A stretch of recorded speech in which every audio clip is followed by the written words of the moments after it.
આ ફૂલ પડ્યા પછી 2 થી 3 દિવસે કશું ના થાય આને. પછી આ કેસરી હજારી કહેવાય, એ પણ લેમનમાં ગણાય. કેસરી ફૂલ છે આ, બરાબર. આ ફૂલ સેવંતી કહેવાય.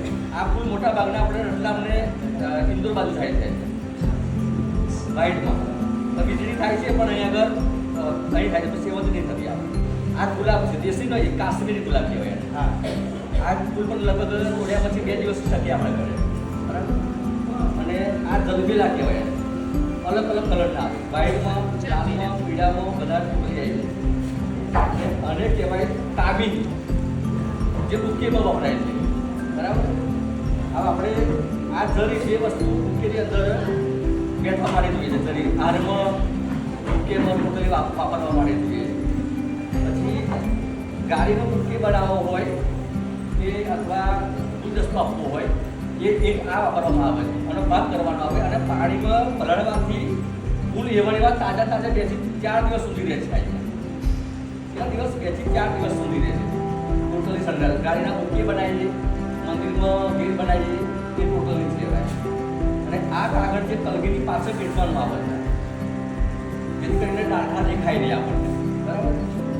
આ રિબિન છે આપણે, જે ગાડીમાં બોધવા માટે છે. આપણે ઉપયોગ નહીં કરવાનો, અનુપયોગ કરવાનો આવે આપણે. આ લાકડી છે, ઘોસની લાકડી આવે છે ટોટલી. આ કલગી કઈ રીતે બનાવવાની છે એ રીતે આપણે શીખીશું, બરાબર.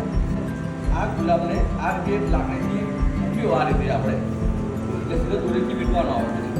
આ રીતે વીંટવાનો આવે, બસ આ રીતે વીંટ્યો આપણે દોરો એટલે બસ કલગી તૈયાર થઈ જશે. એક ગુલાબ પકડવાનો અને દોરો વીંટતો રહેવાનો આ રીતે.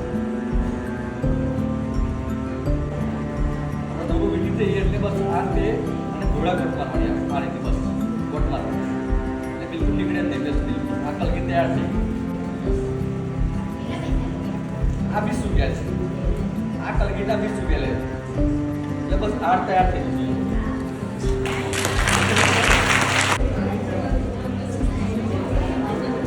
આજે ખુલ્લી થઈ ગઈ, બરાબર.